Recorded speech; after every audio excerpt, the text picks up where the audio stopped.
kiriya kigono noneho nikifata kirangica kanane muri cya gisambo sikiri mu kike hey sha ahubwo ngo ni uno muntu se wari byinshi giye kugana ku buryo n'umubyeyi n'ababyeyi imenya ababyeyi basigeze baguha ku buryo n'ubundi buryo utazongera gusuburamana ubu ngubu urabona ko kutungo ngo hakiyemo ahubwo se sinazanye n'igiti hakiye n'imiyaga tonde we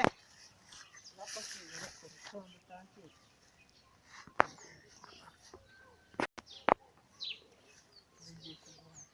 hakiye n'imiyaga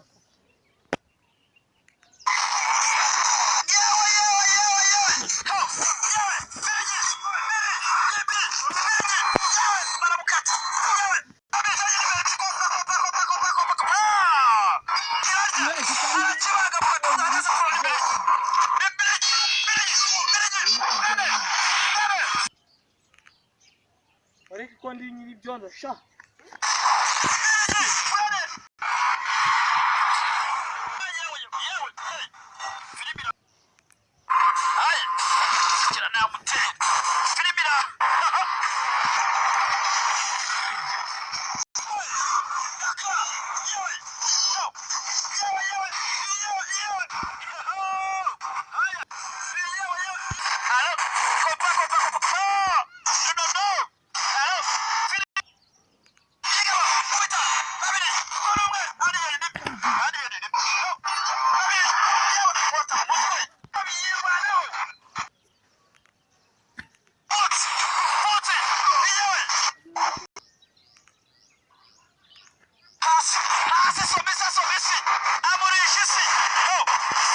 Amor,